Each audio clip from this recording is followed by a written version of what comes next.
Adventist World Radio, the voice of hope. Radio feon'ny fanantenana na ny AWR.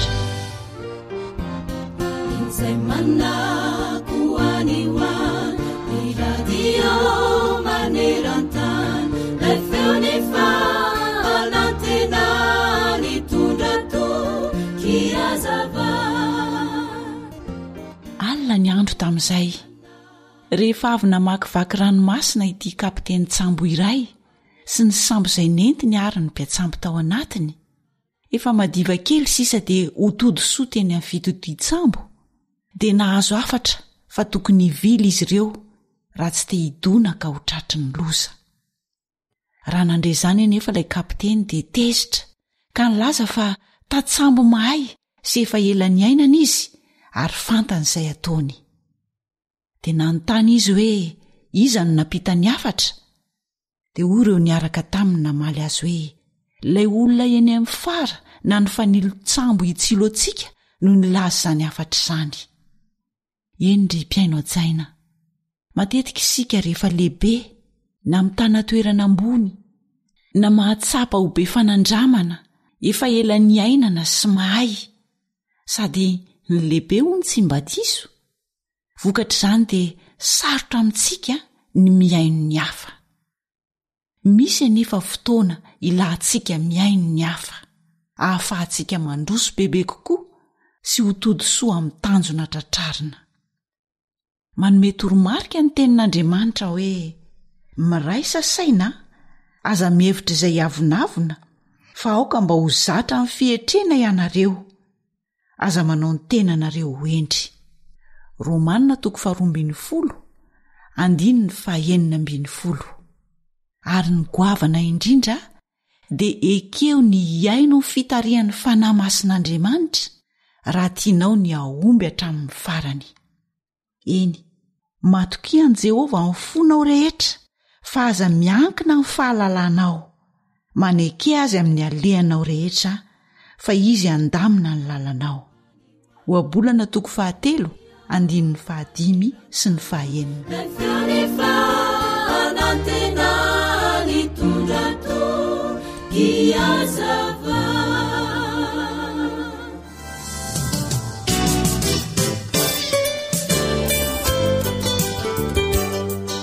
Harena ny fahasalamako. alio misoroka toy izay mitsabo. Manasanao indray ny namanao eto amin'ny radiony feon'ny fanantenana hanaraka ireto torohevitra mahasoa ireto izay nalaina avy tao amin'ny boky nosoratan'i Dr Georges Pamplona mba ho fanampiana antsika izay manana olana eo amin'ny fitadidiana. Ny namanao fanja no hanolotra izany ho anao eto miaraka amin'ny Sam ikirakira ny lafin'ny teknika. Menofinaritra ary.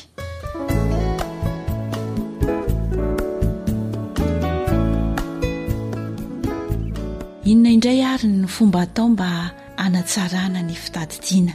Torohevitra ara-tsakafo hatrany no entina ho anao eto. Araka ny fandiniana sy ny fikarohana natao dia ny sakafo ahitana gliosida izay ambany ny fatra ny siramamy ao anatiny dia anisany manampy betsaka amin'ny fanatsarana ny fitadidiana. Anatin'izany ireo karazana sakafo mifototra amin'ny serealy sy karazana voa, eo ihany koa ny akondro, ireo tubercule na anikotrana toy ny mangahazo. Averina indray izany fa ireo karazana sakafo ahitana gliosida izay ambany ny fatrana siramamy ao anatiny toy ny karazana sakafo mifototra amin'ny serealy sy ny karazana voa, ny akondro, ireo tubercule na ny anikotrana toy ny mangahazo sy ny sisa. Ireny izany dia anisany manampy amin'ny fanatsarana ny fitadidiana. Ny antony dia izao, manatsara ny fiasan'ny ati-doha ny fihinanana ireny karazan-tsakafo ireny satria maharitra eo amin'ny 3 ka hatramin'ny 4 ora eo ny fotoana izay andevonana ireo karazan-tsakafo ireo, ka mahatonga ny fatran'ny siramamy hisy mandrakariva ary mitohy hatrany ao anatin'ny ra izany. Dia izay izany no anisany manatsara ny fiasan'ny ati-do. Ny fihinanana ireny karazana sakafo izay ahitana gliosida ireny mandritry ny sakafo maraina dia mahasoa tokoa,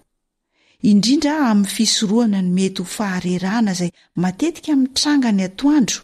noho ny fidinan'ny tahan'ny siramamy na ny glikozy ho lasa ambany. Dia tsara izany ny fihinanana ny sakafo be gliosida hohanina maraina satria misoroka ny mety ho faharerahana izay matetika mitranga hoy isika ny atoandro. Manjary lasa midina be izany ny tahan'ny siramamy ao anatintsika, dia tsara izany mihinana ireny karazana sakafo ahitana gliosida ireny amin'ny maraina. Ny tahan'ny glikozy ambany loatra ao anatin'ny ati-do mantsy dia mampihena ny fiasan'ny ati-do sy ny fahafahany mitadidy ara-dalàna. Izay izany no antony. Rehefa mihena ny tahan'ny glikozy lasa ambany loatra ao amin'ny ati-do dia lasa mihena ihany koa ny fiasan'ny ati-do antsika izay ahafahany mitadidy ara-dalàna. Dia ilaina izany ny mihinana ny sakafo be gliosida, indrindra fa amin'ny maraina hoy isika.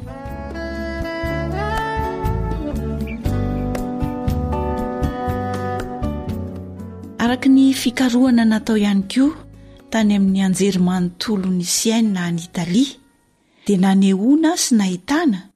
fa ny fihinanana sakafo ahitana oméga 3 mandritry ny 5-7 andro dia mampivoatra ny fifantohana, ny fitadidiana ary ireo fahafahana ara-tsaina teo amin'ny olona izay nihinana azy ireny. Inona avy ary ireo sakafo izay ahitana ny oméga 3? Ireo sakafo tena ahitana sy manan-karena menaka na ny oméga 3 zany dia ny trondro sy ny voan-javatra ary ny soja. Ka noho izany dia ampirisihana izany isika raha tiantsika ny hanatsara ny fitadidiantsika dia mahazo mihinana sakafo misy oméga 3. Dia tsy inona izany fa ireo sakafo misy oméga 3 na manan-karena menaka oméga 3. Eo izany ny trondro, ny voan-javatra ary ny soja. Manatsara ny fitadidiana izy ireny ka dia mahazo homana.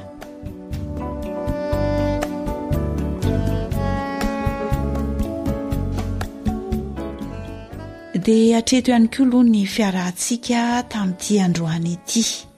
Mampirisika anao izahay mba hikarakara ny fahasalamanao, hanananao fitadidiana tsara amin'ny alalan'ny fihinanana ireo sakafo ara-pahasalamana izay efa nomen'Andriamanitra mba ho antsika. Dia misaotra anao indrindra naharitra ny aino hatramin'ny farany.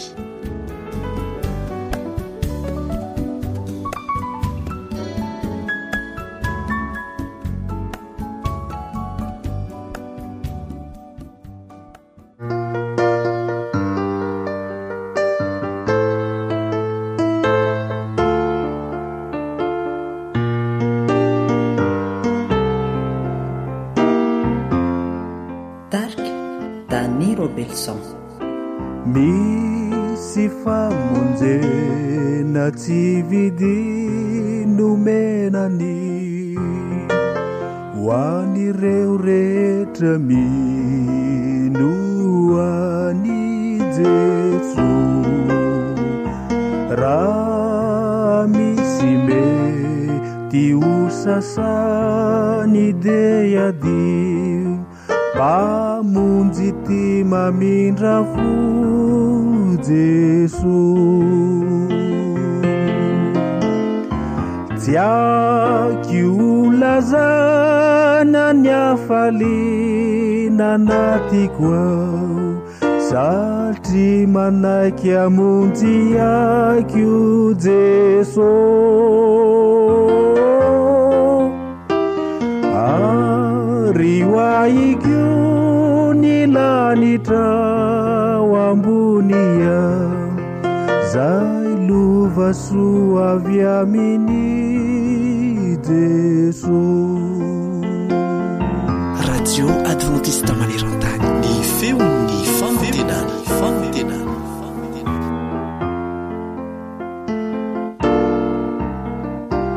Raha Jesosy no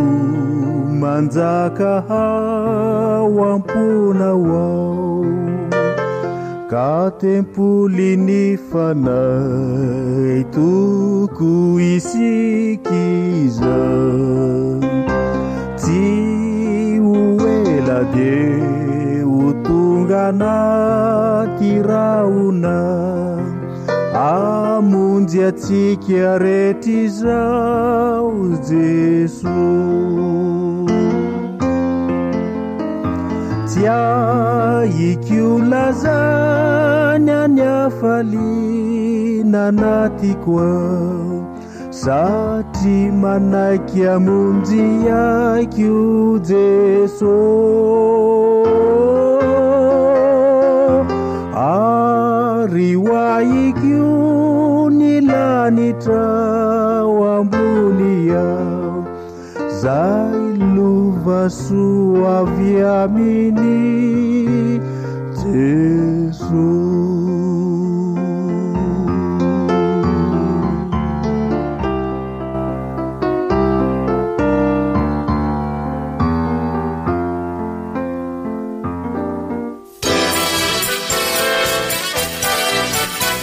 AWR manolotra ho anao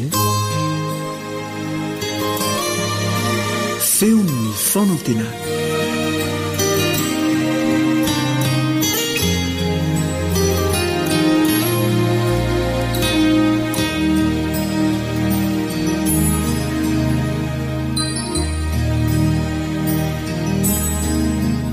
Ny tenanay pastora Razafinjatovo Narson Gilbert dia manasa antsika rehetra mba hanatona amparitretena ny seza fiandrian'Andriamanitra ka amin'ny alalan'ny finoana no ekofantsika eo anatrehany ary anapololotrika vavaka avy eo am-potsika hiaraka hivavaka isika.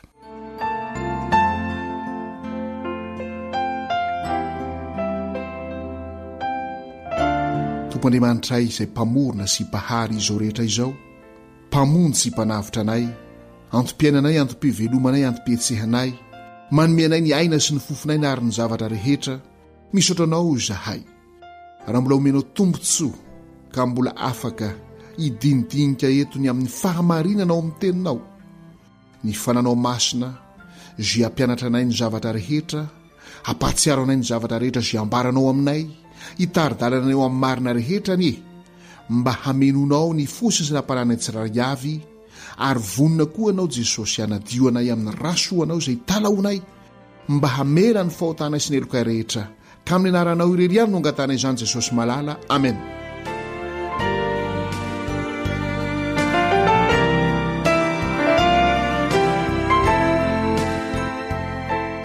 Ny mpiano malala ary mpiano ajaina,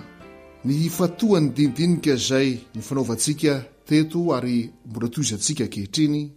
dia ny fampitodiana ny saintsika eo amin'ny famoronana izao rehetra izao. Efa nambara tamintsika teto ary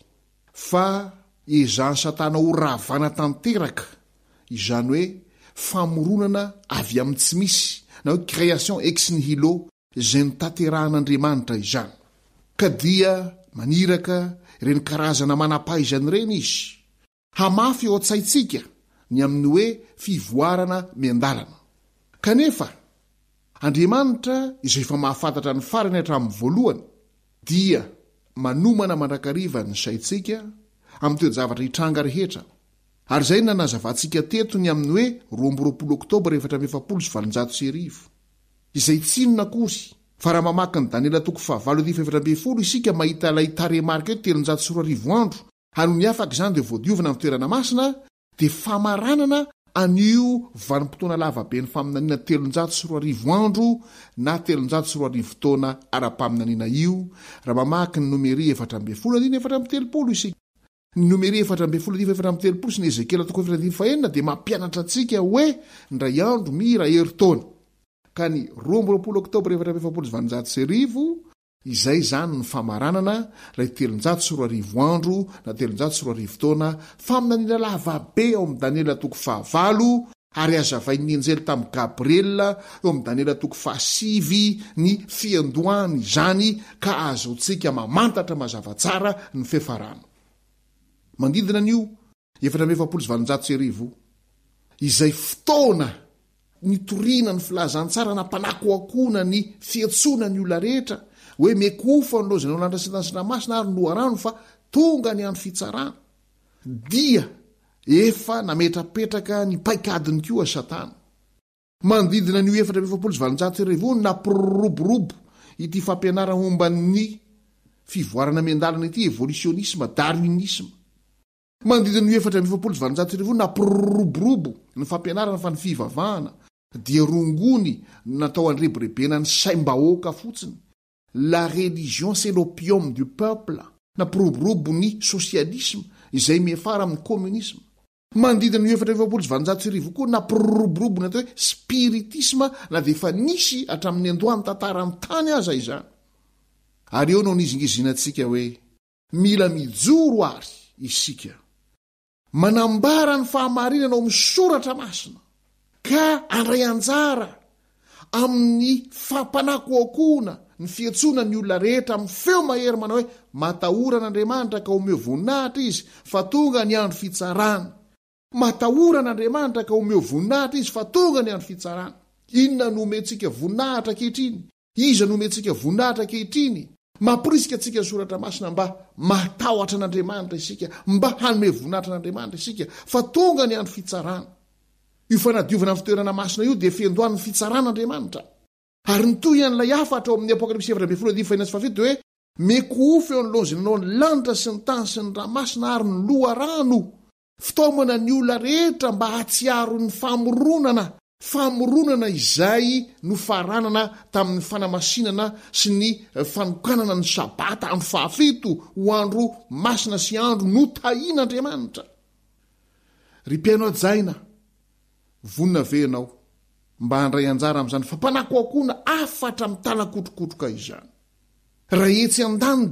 dia vonina satana hanrava sy hanapotipotika an'izany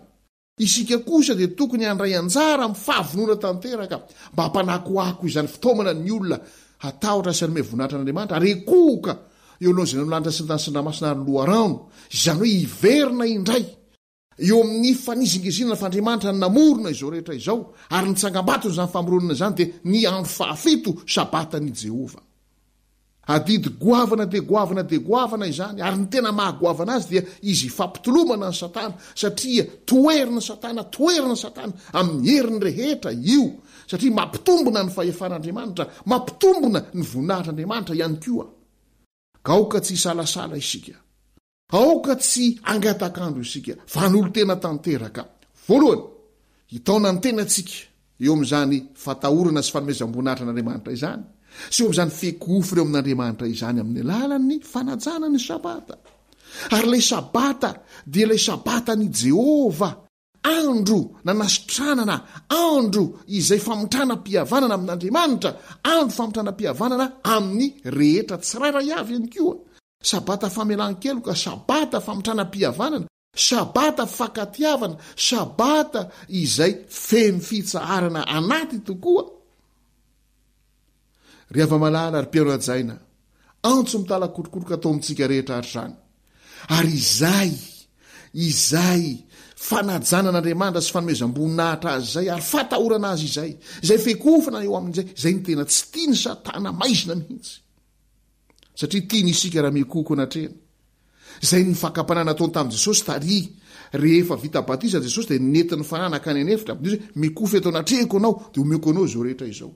tiany ny satana isika raha mekoko anatrena fa tsy mekoko anatrena Andriamanitra ary ny azy dia tambazany zavatra be dia be goavana mihitsy fa rehefa mekoko anatrena isika vetivety dia manankarena vetivety dia mahazo fananana be dia be vetivety dia mahazo laza sy voninahitra vetivety dia mahavita an'izao kanefa fetaka ireny mandalo sy miserana ireny ka aza manaiko reborebe ny devony sy satana isika miantso atsika ary Andriamanitra miantso atsika izy amin'izao vanim-potoana izao indrindra anio indrindra amin'izao ora sy minitra ary segondra izao matahorana ka omeo voninahitra izy fa tonga ny andro fitsarana ary mekofo eo an'lozana ny lanitra sy ny tany sy ny ramasina ary ny loharano iaraka ivavaka isika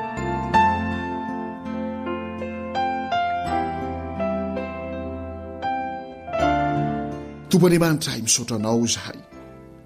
ny amin'izany fanazavana izay manazava ny saina izany fa ianao dia miantso ny olona rehetra mba atahotra anao anome vonahitra anao fa tonga ny amin'ny fitsarana ary mba ekoko anatrehanao izay nanao ny lanitra sy ny tany sy ny ramasina ary noharano izany hoe hiverina tanteraka eo amin'ny fanomezam-bonahitra anao fekofana aminao fifikirana aminao fitiavana anao fanajana anao ary zany fanajana anao zany dia tsy nafanajana ny teninao fanajana ny didinao ary eo anatin'izany didinao zany ny sabatanao masina rahafaravany satana hatramin'ny voalohany zany ka dia manao fampianarana hafa ndraiky io satana ko ampio zahay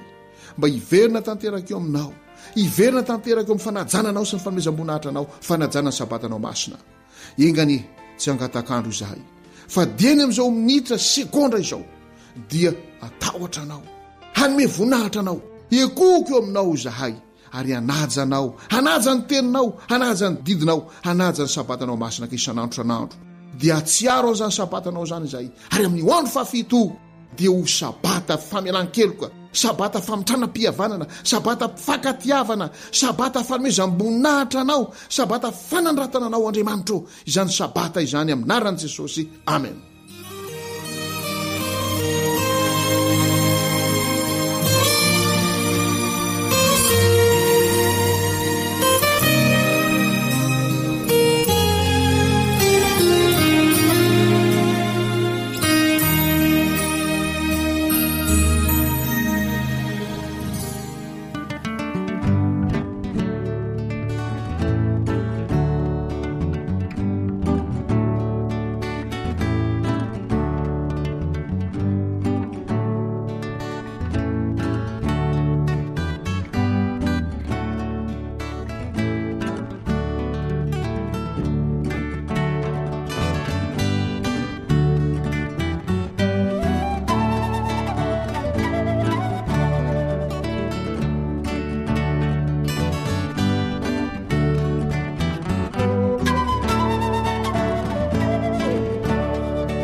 Zay lay onjany fanantinana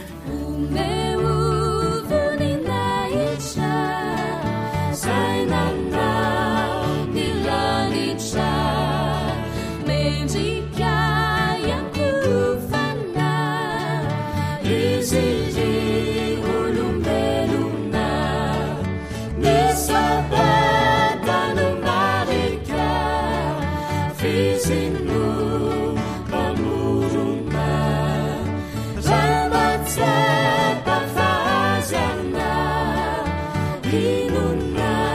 nuanjasana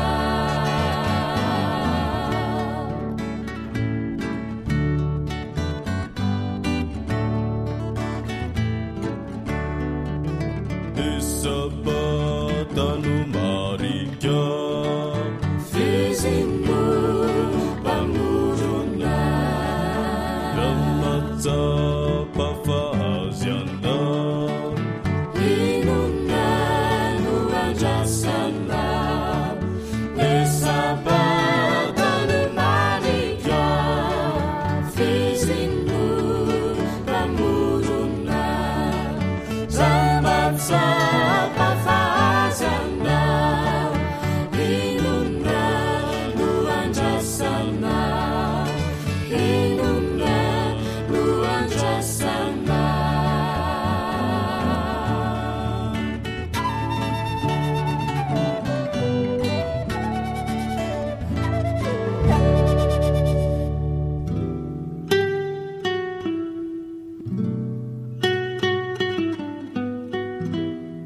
voatsinapy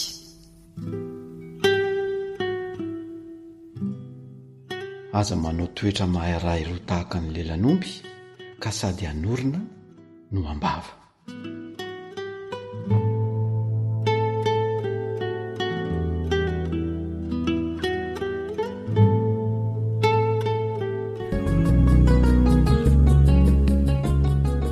mahazofa endrena mahazofa alalana fianarana sy fanabazana androtany ty tanindrazana fahaizana sy fahendrena olovany ty firenena darena zareo tsy maharitra fa tsara manao jery lavitra ny fianarana re azajanona fa manomanana olombanina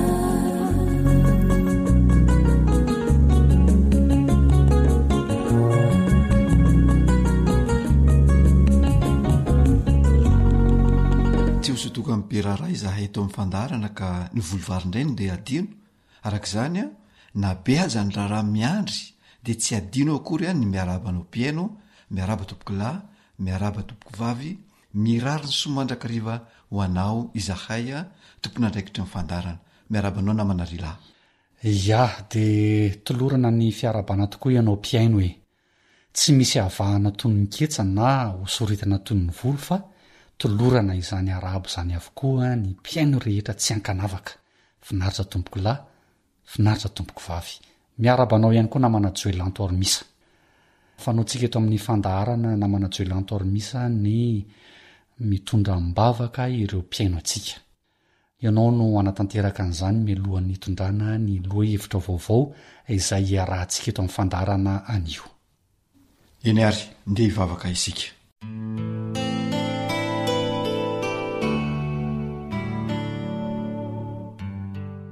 railay izay any an-danitro ho amasinina ny eny anaranao misaotranao izahay fa indro narovanao sy ny tahinao indray ka mbola afaka miaona amin'ny alalan'izao onjapeo izao amin'reto piaino ireto mamelay ny elokay tamin'ireo atsirambina izay vitanay tsy ny fanaraka tamin'ny sitraponao mangataka izahay mba hitahinao ireo ray aman-dreny rehetra mba ahaizany manabe ny zanany ka ampiorina ny fihavanana eo amin'izy mianakavy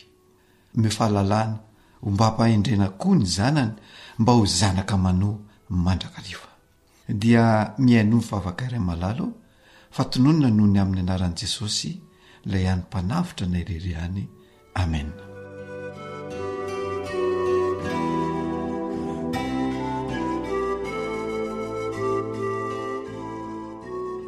dia mankasitraka anao namana joelanto ormisa tamin'ny vavaka izay nentinao teo tena ilaina tokoa ny vavaka tsy azo tazomina moa ny fotoana ka andeha ho arotsika ny piaino avy hatrany izay efa voahomana ho amin'ny loha hevitra anio namana joelanto ormisa ia aniozantsika dia iresaka mikasika ny fihavanana resantsika izany satria voalohany indrindra zava-dehibe loatra izany atao hoe fihavanana izany resantsika ihany koa io satria zava-dehibe amin'ny malagasy loatra io fihavanana io ary tena fatra-pandala izany fihavanana izany mihitsy ny malagasy ny antony a dia mafy tamin'ny malagasy izany hoe very amakavana izany ary amin'ny malagasy dia ny fihavanana no taloha fa tsy ny vola ka nahatonga ilay fitenenana hoe aleo very tsy alakalakarena toy izay very tsy kalakala-mpihavanana tsy mbalivaly nefa ny fiainana namanadrilahy ka manaraka ny onjam-piainana eny any koa ny onjam-pihavanana ka mbetika milamina sy tony de tony ka misononoka ery ny fifandraisana nefa koa mbetika indraindray mitrotra sy mifisambaravoara ka mila ho fefika sy rendrika mihitsy a izany fihavanana zany indraindray dia tonga am'le fitenenana hoe tony ranomasombe tsy hitalany tokoa ny fiainantsika zanak'olombelona ka indraiky manonja indraiky mitony ankehitriny aro anatin'izay onjy izay a dia mivadika tanteraka ny rasa ka lasa tao tsy kalakalakarena indray no mahazo vahana sy misolotoerana ny tsy akalakala-pihavanana izany hoe raha tsorona dia aleo very na tapaka ilay fihavanana toy izay ilay tsy alakalakarena na ny vola no very ary ny tena loza aza dia zao na ny mpiavana na ny mpianaka na ny piraita-po mifanapatsinay aza dia tapaka fihavanana vokatry ninona vokatry ny fifanalanana arabola fifanalanana arakarena na ny adilova sy ny ady fananana zany matetika aza dia tsy vita ny raram-pihavanana eny anivon'ny fianakaviana tsony izany hoe fifanalanana zany na vitany hoe fifanarahana tsotsotra eny anivon'ny fokotany na eny anivon'ny firaisam-pokotany na ny komuna zany fa lasa mifampitoly atreny amin'ny fitsarana ny mpianakavy tonga hatramin'izany mihitsy a no ilay fihavanana marisarisa sy ny fisin'ny olana ary fantatra araky ny fanady adiana izay nataona manarila fa miakatra me miakatra trany a io fifanalanana io adilova io indrindraindrindra ny ady ara-pananana ny fifanalanana arabola izay tsy vita ny fifandaminana ara-pianakaviana itsony a fa tonga hatreny amin'ny fitsarana hany ka raha misy voina na misy fahoriana izay mahazo ny havana eo amin'ny andaliny sy ankilany a dia tsy hita itsony ilay fifanotronana tsy hita ilay fifamangina eo am'mpiavana very tanteraka ary tsy tazana itsony a ny fifanampian'ny mpiavana very ny firaisakin'ny mpiavana ary ilay voninkiava mahatratra izay ny lalain'ny malagasy fahiny dia tsy hita sy tsy ainana itsony a ankehitriny ia de misy ihany koa ilay fitenenana hoe zay mahavangivangy dia kavana ny fotsy mandringa karaha mandalo mitsidika ihany ary eo ihany koa le hoe aza mandalo tana misy havana ireo ny oabolana mahavantana ny vava matetika raha vao mieritreritra momba ny fifamangin'ny mpiavantsika fa vokatra ilay olana voalazanao teo na manajoelantormisa dia ny samy maka ho azy a sy samy maka oloko azy a lasa zany ny zary fiainana ary tsy nijanona treo ihany a fa raha misy lafikavana marary ohatra dia tsy mifamangotsony mihitsy ny mpiavana ary raha misy ny trapahoriana sanatria fahafatesana aza dia tonga hatrany amin'le hoe tsy mifandevy maty ny mpiavana ireo dia vokatra ilay adilova fifanolanana arabola eo ihany koa ny olana amin'ny fizaram-pananana na ny fivadiam-pitokisana mihitsy satria sodokan'ilay hoe havana itsakilany anefa namanajoelantormisa ny zavatra izay ny ainan'ireo taolo zokontsika teo aloha raha elany tsy mifamangy ny mpiavana dia velona ihany rehetra ka manao hoe sao sanatria marary na sao dia misy nahatezitra azy ary ny fihetsikitsika sao dia mba sanatria manadino ary izy sy ny sisa sy ny sisa ary afatrafatra ifamiatrahana no hoe mba mitsiditsidiry zany hoe miasa saina amin'ny havany zany a ireo taolo malagasy ary tena ny lalainy fantatra mihitsy zany hoe fihavanana zany raha sanatria ka misy ny olana dia nataon'izy ireo a zay tsy alasa lavitra n'izany olana zany ka mety atapaka n'ilay fihavanana ary raha sanatria ka atapaka ary zany fihavanana zany dia nezahan'ireo taolo zokontsika teo aloha ireo a ny ampitoy izany fihavanana tapaka zany farany izay aingana fa tsy aharitrela de no amarin'ilay fitenenana manao hoe aza atao fihavanam-bato re ka raha tapaka tsy azo atoy fa atao fihavanan-dandy ka raha tapaka azo atoy.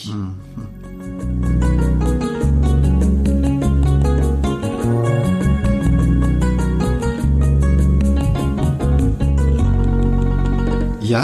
de tsara koe tokoa na manarila fa fanampafisa-pihavanana ihany ko ilay nofokena amin'ny tampihavanana izay any hoe ilay nofokena na de kely azy a dia nozaraina mba hitazonana ilay fihavanana mba tsy ho rava arak'izany hoe de lavitra tamin'ny tolo zokontsika mihitsy zany hoe fitiavatena fitiavakely zany fa ile hoe valala ray aza ny zareo a hifanapahana ny fitiavatena ny fitiavakely zay tozary fiainana zay mahazo vahana ankehitriny namanarila ka tsy ahitana taratra intsony ilay fifampitsinjovana eo amin'ny samympiavana na izany eny anivon'ny fiaramonina fa teo amin'ny tolo malagasy zokontsika na inona zava-miseho eo amin'ny fiainan'ny mpiavana dia adidy tsy azo iodivirana mihitsy zany atao hoe fifanampiana zany izany hoe fifamonjeny zany indrindra raha tojo ny sarotra ilay havana raha sendra ny manahirana raha sendra hianjadiny fahavoazana raha sendra sedrainy fahorena raha latsaka katerena amin'ny fianakaviana dia eo a ny tolo zokontsika tena mifanotrina mifanometanana tokoa de tanteraka izy ireo ara-baky teny ary tena nenany tokoa ilay hoe voninkiava mahatratra izany hoe ny vona izay mahazo ny havana dia nataony mahatratra ny tenany ihany ko ka ny ainany ilay hoe mifampitondra ny mafesatra na manarila dia endrika izany fifanampiana zany ko ohatra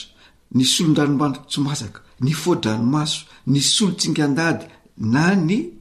rambodambo ampombana maty raha misy maty zany rehetrarehetra zany zany de endriky ny fifanampiana avokoa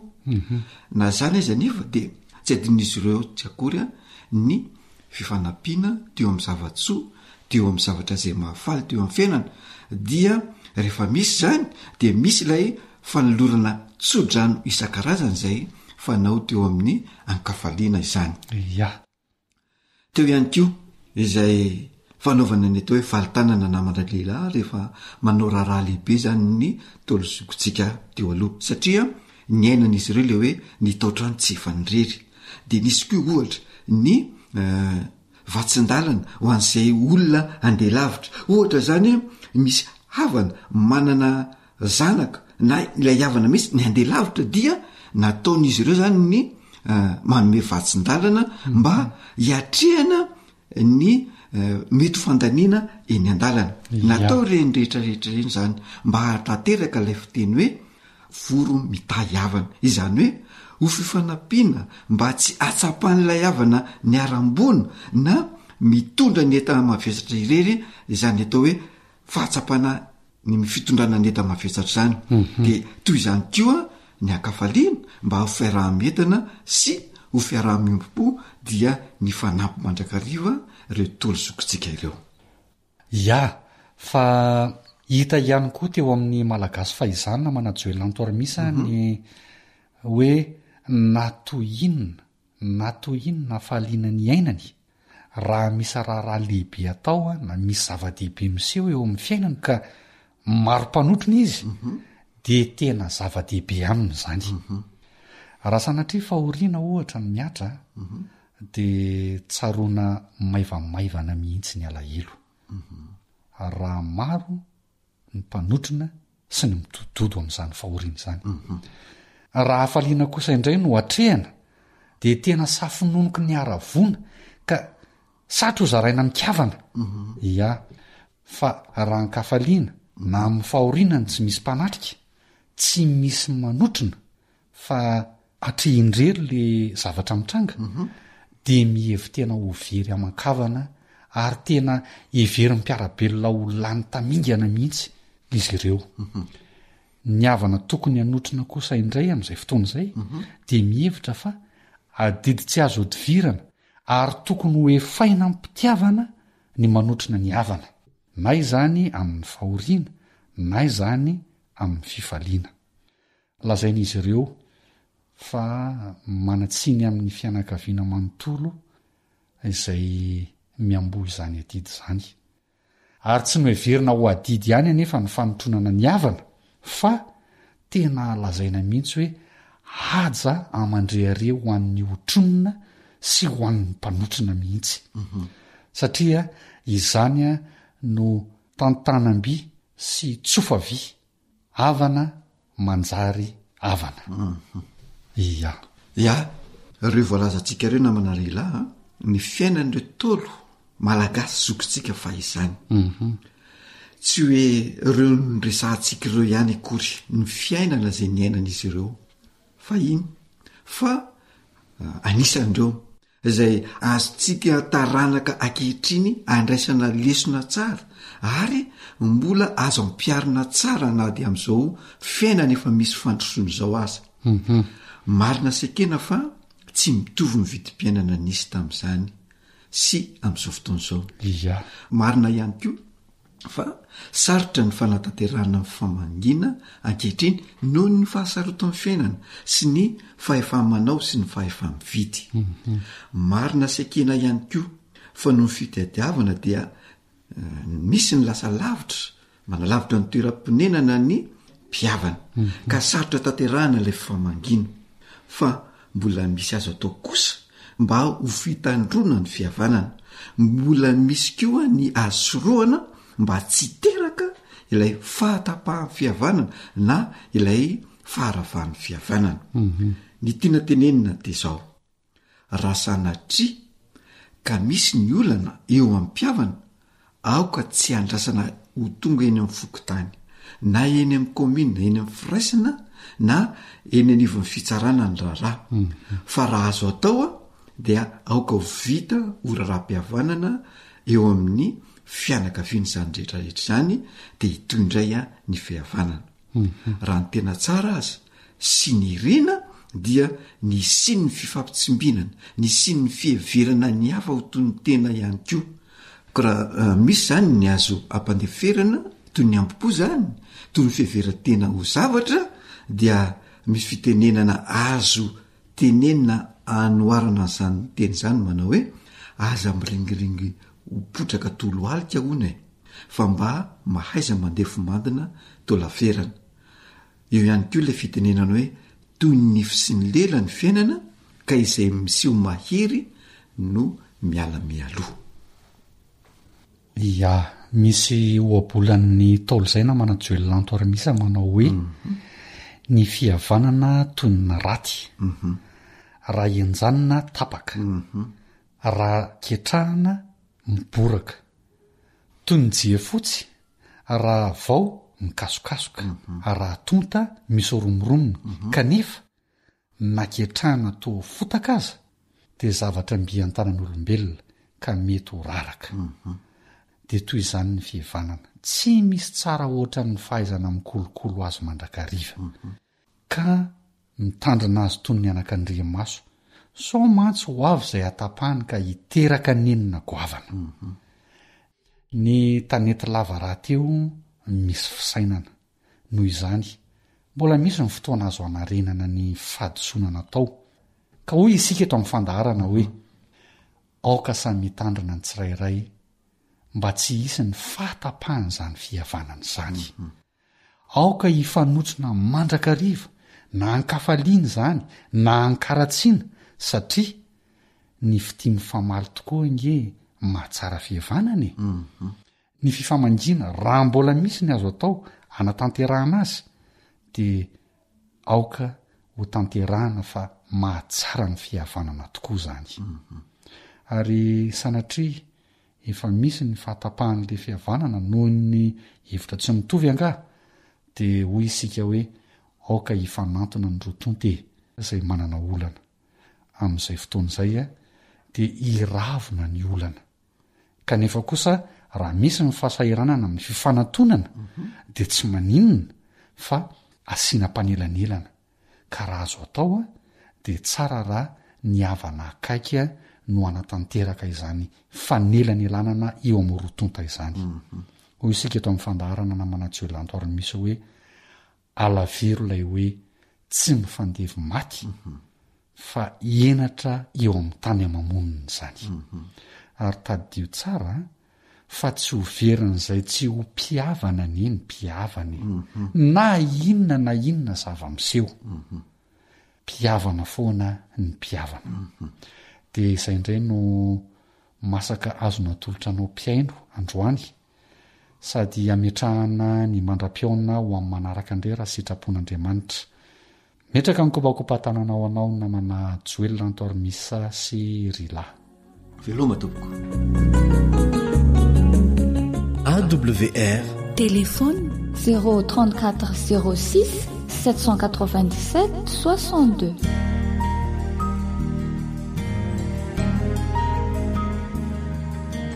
Faniteninao no fahamarinana.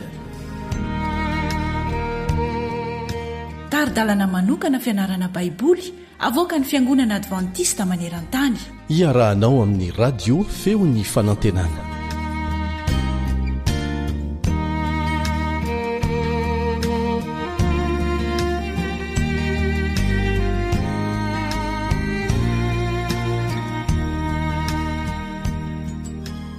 Faly mifandray aminao, miara-mianatra aminao ny ten'Andriamanitra, izay tombontsoa lehibe indrindra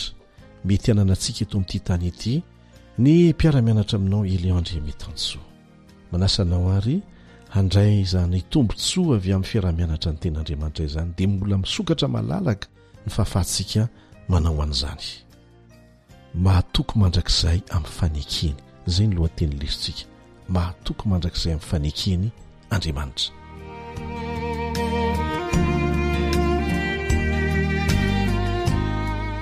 Ity tokosy andininy ity voalazo amin'ny salamo dia tena mamelona fanantenana ary tena tiako, dia tena tiako arozaraiko aminao. Mametoky atsika f'Andriamanitra tsy mivadika mandrakizay isika mihitsy manao fanainina teo very matovery. F'Andriamanitra dia matoky amin'ny fanekeny amin'ny famonjena antsika hatramin'ny farany. Jereo tsara ngely ijio lato eo amin'ny azo fijaliana 2 minitra. Ny bebahany tamin'i Jesosy dia ampy nitondra famonjena ho azy mandrakizay izany. Izao no vakitsika ao amin'ny Salamo 7:17-7:7. Salamo 7:17-7:7. Andriamanitra eto no miteny: izaho kosa anao azy ho lahy-matoa, ambony indrindra amin'ny mpanjakany tany. Hitahiry ny famindrapoko ho azy mandrakizay aho, ary ny fanekeko ampaharetiko aminy. Ampaharitra ny tarana no mandrakizay aho, ary ny seza fiandriana no tahaka ny faharetan'ny lanitra. Raha mahafoy ny lalako ny zanany ka tsy mandeha araka ny fitsipiko, raha ny teniko no atao no fahavetavetana ary ny didiko no tsy tandremany, dia ho valiko tsorakazo ny fahadisoany ary kapoka ny elony. Dia ity le teny tsy foiko mihitsy, nefa ny famindrapoko tsy ho foanako aminy, ary ny fahamarinako tsy avadiko. Ny fanekeko tsy ho tsoahako, ary nolazain'ny molotro tsy hovako. Andriamanitra zany dia mitana ny fanekeny hatramin'ny farany, na manao ny adalàna toinina azy isika, fa ny tsorakazo, ny kapoka no ataony mba hampiverina antsika aminy, fa ny famindrapony tsy ho foanany mihitsy. Aoka tsy ho adino mandrakizay izany teny fikasana izany, izany teny fampanantenana izany. Le Andriamanitra tsy mbola nandainga no miteny an'izany. Aoka tsy anaiko ampifendrifendron'ny olona ny fampitahorana samihafa, fa ny fitiavan'Andriamanitra no jerena. Tian'Andriamanitra raha ny fitiavana ho azy ny manosika azy, hitandrina ny didiny, hanao ny sitrapony, hiara-iasa aminy. Vakitsika koa izay voalazo amin'ny Salamo 4:10-12. Salamo 4:10-12. Noho ny amin'ny Davida mpanomponao, dia aza mampiala maina ny tavany vaositrao. Jehovah efa nianina tamin'i Davida, ary marina zany ka tsy ho tsoahany. Ny ateraka ny kibonao no apetrako eo ambony seza fiandriananao. Raha ho tandremany zanakao ny fanekeko sy ny teny vavolombeloko izay ampianariko azy, dia hipetraka eo ambony seza fiandriananao mandrakizay doriko kosa ny zanany. Tsotra sy mazava ny afatra miampita izay raisitsika eto. Dia izao, mazava tsara ny fanekena nataon'andriamanitra tamin'i davida dia ahitantsika ny teny fikasan'andriamanitra momba ny fanohanany mandrakizay ny taranaky davida sy ny taranaky ny vahoakan'andriamanitra. Izy io taranaky davida io Jesosy ane.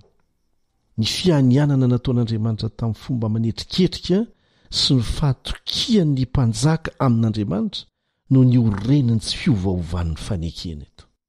Dia manasanao hamaky reto andininy reto manamafy izay noresantsika teo. Samoela 7:5-5 Samoela 7:5-5 ny Salamo 7:20-4 Salamo 7:20-4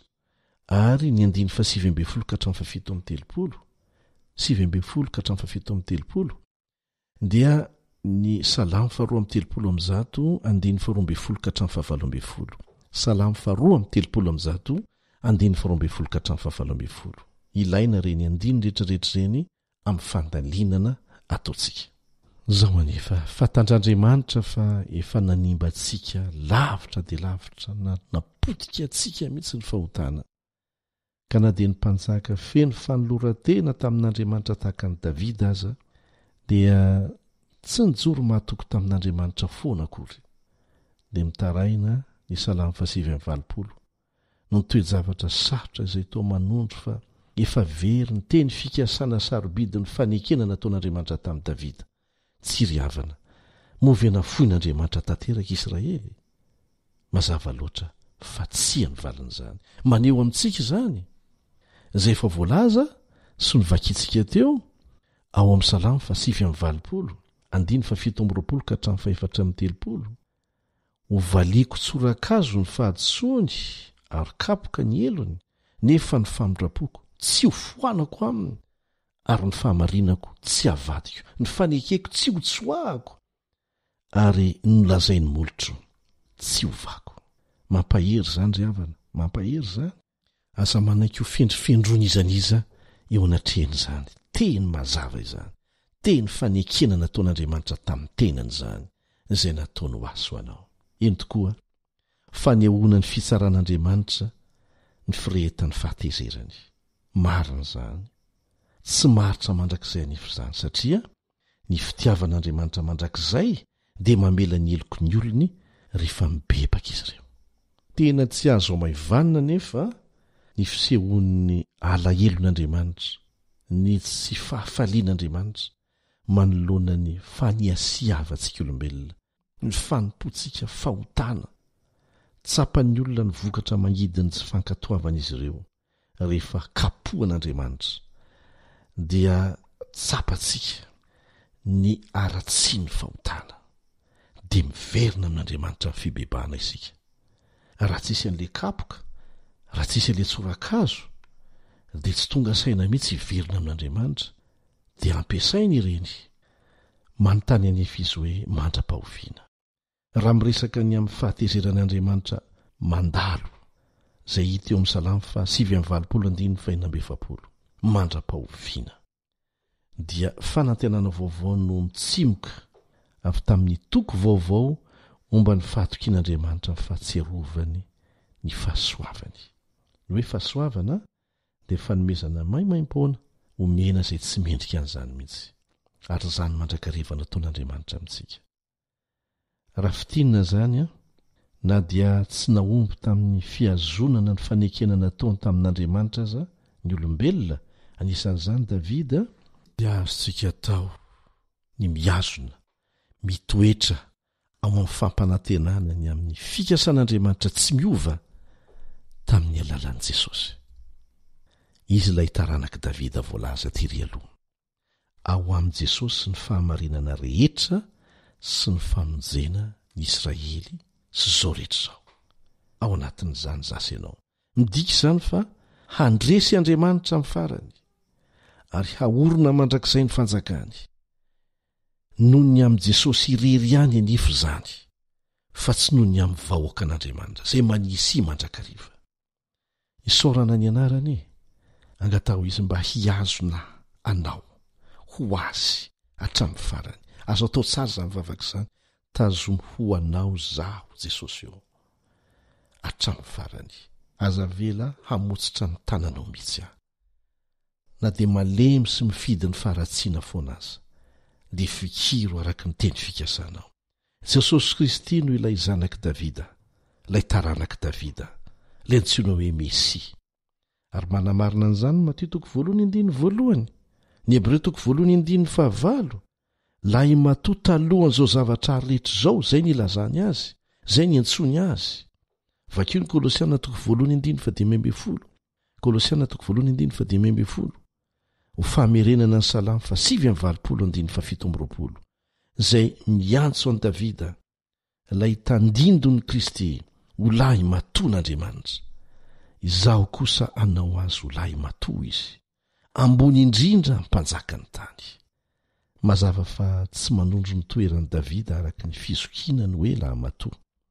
satria zaza fahavalo amin'ireo zanaky ny ray aman-dreny ane Davida,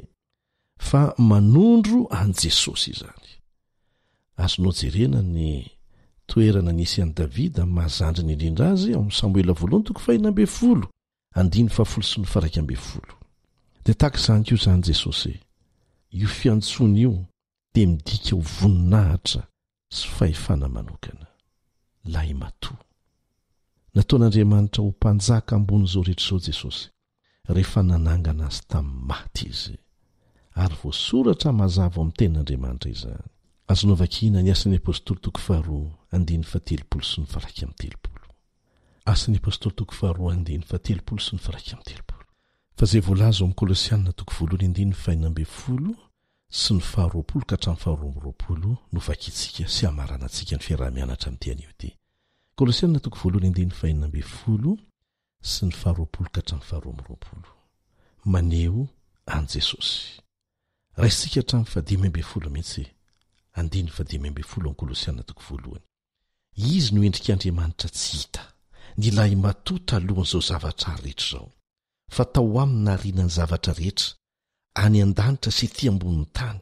dia ny hita sy ny tsy hita, na fiandrianana, na fanjakana, na fanapahana, na fahefana, izy no nariana ny zavatra rehetra, sady ho azy zany. Izy ny talohan'ny zavatra rehetra, sady ao aminy no areta ny zavatra rehetra. Raisitsika aveatrany 20, sady izy no ampihavana ny zavatra rehetra aminy, ka dia ny rany teo amin'ny hazo fijaliana no nanaovany fampihavanana. Eny izy ho izaho no fampihavanana izany, na ny ety ambonin'ny tany na ny any an-danitra. Ary ianareo izay oloko ho azy fahiny sy fahavalo tamin'ny sainareo no ny fanaovan-dratsy no efa nampihavaniny ankehitriny tao amin'ny tenany nofony tamin'ny fahafatesana, mba hatolo-no masina sady tsy hanantsiny amam-pondro eo anatrehany. Manasantsika hiazona n'izany teny fampanantenana izany, izany teny fikasana azo antoka izany. Tsy mahagaga moa raha hodiniana mandritry ny mandrakizay izany fitiavan'Andriamanitra izany, tsy tratry ny saina, fa ny angatana amintsika raiso izy ho mpamonjy antsika, ho mpamonjy anao. Ninina fa ho tany efa vitanao, tsy olana izany rehefa tapa-kevitra ny iovy ianao, hiverina amin'Andriamanitra, mandray anao tahaka ny tsy nanao ninina mihitsy izy. Raiso ho tombontsoa manokana izany fanandramana izany. Amen.